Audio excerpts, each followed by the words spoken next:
Assalamualaikum warahmatullahi wabarakatuh. Perkenalkan saya Mark Kelin dengan NIM 2924017. Saya akan mempresentasikan laporan keuangan PDAM. Latar belakang PDAM, profilnya adalah PDAM sebagai penyedia layanan air bersih memiliki kewajiban untuk mengelola sumber daya manusia dengan baik, termasuk dalam hal penggajian. Gaji yang dikelola dengan transparan dan sistematis membantu meningkatkan kesejahteraan karyawan sekaligus memastikan operasional perusahaan berjalan lancar. Observasi ini bertujuan untuk memaparkan sistem perhitungan gaji dan komponen keuangan terkait meliputi gaji pokok, tunjangan, lembur, potongan pajak, dan program pensiun. Rumusan masalahnya adalah 1. Bagaimana perhitungan gaji karyawan yang mencangkup komponen gaji pokok, tunjangan, dan lembur dapat dilakukan secara akurat dan transparan. 2. Bagaimana sistem pengolahan potongan pajak penghasilan diterapkan sehingga sesuai dengan peraturan perpajak yang berlaku. 3. Apa saja kendala yang dihadapi dalam pengolahan keuangan PDAM, khususnya dalam efisiensi pengeluaran operasional untuk gaji dan tunjangan karyawan. Tujuannya adalah 1. Mengidentifikasi komponen-komponen utama dalam pengolahan keuangan karyawan. 2. Menganalisis proses pendapatan dan potongan yang diterima karyawan. 3. Memberikan rekomendasi untuk optimalisasi sistem penggajian. Metodenya yaitu 1. Pengumpulan data, mengambil data dari catatan internal PDAM terkait gaji karyawan. 2. Analisis data, melakukan perhitungan berdasarkan komponen gaji dan potongan yang berlaku. 3. Kelewatan. Mana kursnya?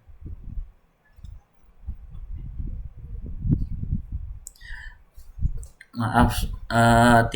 Penyusunan laporan data disusun dalam bentuk tabel penjelasan rinci.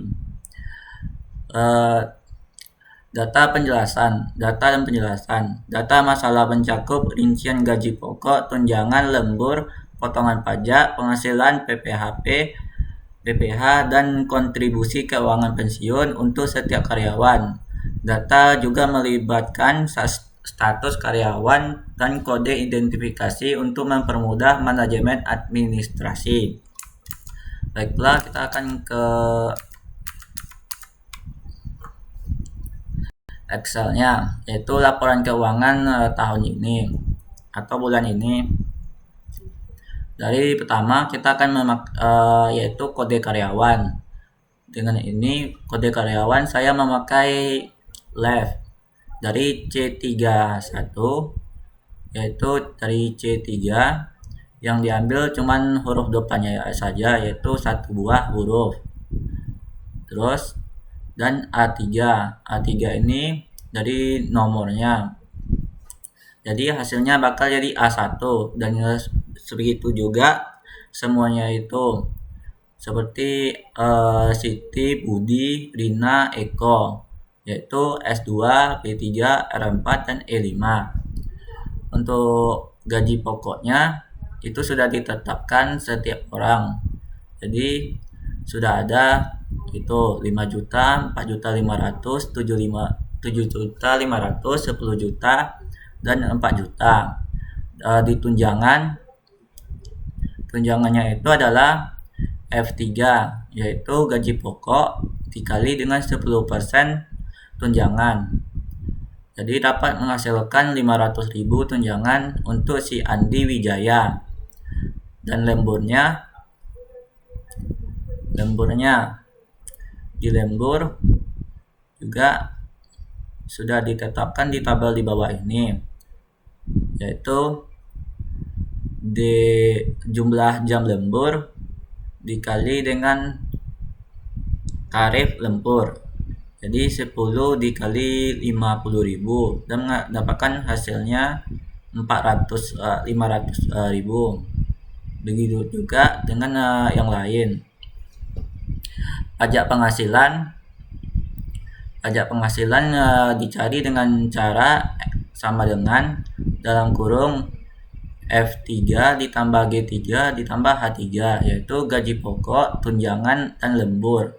Itu ditambah, dan kalau misalnya sudah mendapatkan hasilnya dikali 5%, yaitu PPh 21, dan mendapatkan hasilnya 300.000, dan begitu juga yang lain juga seperti itu. Untuk dana pensiunnya yaitu 2,5%, yaitu dari gaji pokok dikali dengan 2,5% dan mendapatkan hasil 125. Dan untuk total gaji bersih yaitu F3 ditambah G3 ditambah H3, yaitu gaji pokok ditambah tunjangan ditambah lembur, terus dikurang PPh 21 ditambah keuangan pensiun. Setelah mendapatkan itu, dapatlah hasilnya 5.575.000, dan begitulah yang lainnya. Untuk menjumlahkan semuanya, totalnya saya memakai sum, yaitu sama dengan sum sama dengan F3 sampai F7, dan mendapatkan 31 juta, dan begitukah yang lain seperti tunjangan, lembur, pajak penghasilan, dana pensiun, dan total gaji bersih.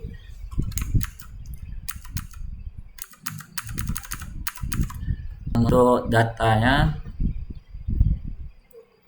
kesimpulannya, kompleksitas pengelolaan keuangan karyawan PDAM melibatkan banyak komponen seperti gaji pokok, tunjangan, lembur, pajak penghasilan, dan dana pensiun.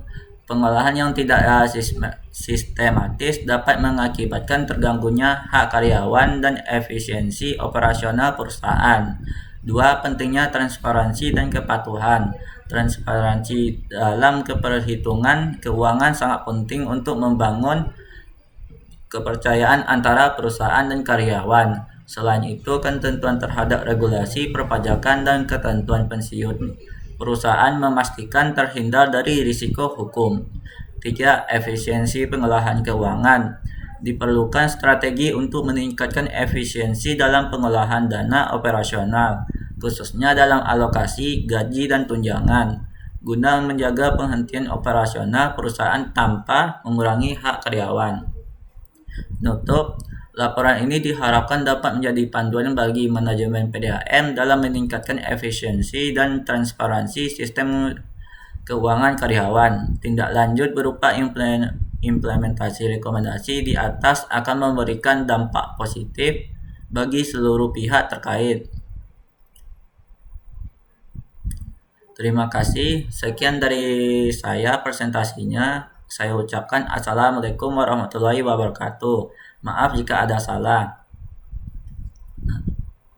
Nah, gitu ya.